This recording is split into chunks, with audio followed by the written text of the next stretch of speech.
Okay, so we talked about the tripod and the camera controls.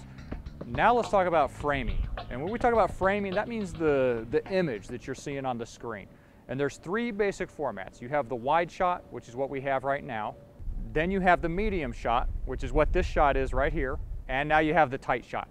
So those are the three basics. You have the wide, the medium, and the tight. And those are going to be your fundamentals for getting shots when you're out there in the field. Okay, so the wide shot is used as an establishing shot. What that does is it basically tells people where you are. It gives them a frame of reference. So typically when I go do a shoot, the very first thing that I will do is I will get a wide shot. That sets up, this is where we are, and this lets the viewer know what's going on in the action. The next thing we'll do is we'll shoot the medium shot. Now the medium shot, what that does is going to bring people into that action a little bit more. It's going to make it feel a little bit more personal, and it's going to get that viewer into that so they know what's going on. If you stay on the wide shot, that's going to show where you're at and what's going on, that establishing shot, but that's not going to draw the viewer into that, and it's not going to put a focus on where you want it to be. And then the tight shot, that brings attention to the details. That shows people, okay, this is the place that you need to focus on. It puts a lot of emphasis on that.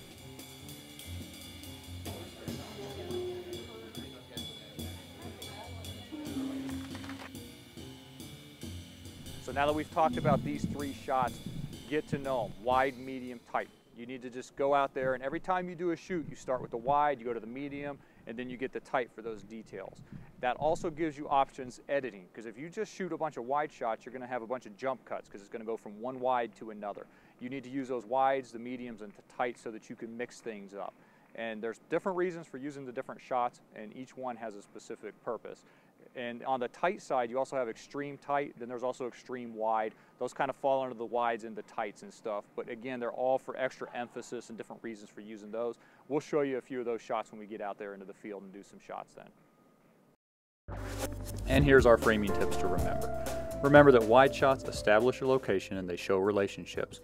Medium shots focus the viewer's attention, and then the tight shots emphasize emotions and details. And finally, I want to emphasize here, make sure you shoot all three types of shots for every single story.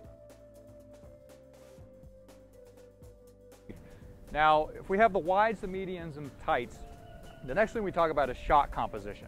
Now, shot composition refers to the elements that are within your frame. So instead of just putting the tripod and the camera real close and having the subject, what you do is you add in a little bit of maybe leaves in the frame, or you have a pole or something. Basically, it's these different elements that you have that are subtle. You don't want those things to stand out. You don't want the viewer to immediately look at that stuff, because then they become the subject. Composition refers to these different elements that might be a little bit out of focus, or that establish the shot or where you are, that are built into that frame, and it simply adds to the shot and gives a much better feel for the viewer than having just a single shot straight on. So we've covered the tripods, we've covered the camera controls, the wides, the mediums, the tights. Those things all come together in the editing. Shot composition, that's something that you're going to work on every single shoot you go out there. Instead of just taking that basic shot, what you want to do is you want to look for elements that you can add in there. And all this stuff, it's really hard to learn when you first get out there with the cameras especially, but I want to encourage you to continue doing it. It's a lot like when you first started driving. It was difficult because you didn't know all the controls for the car, and you had to try and focus on the road and maintaining that speed limit and everything. But then as you got better at it, you start hitting the windshield wipers without even looking, and you knew your turn signal without even looking. The same thing for shooting camera. You're going to get to the point where you don't even have to look, and you know where the white balance switch is. You're going to know where the iris control is, and you're going to just come and you're going to look at those elements like composition, wides, tights. Those things are going to start coming natural for you. So as we start to look at some of these different situations and things, I'll continue to talk about all those different elements. Just take it in stride, and when you get out there, try and hit the basics and carry on with that, and you'll get it as you go.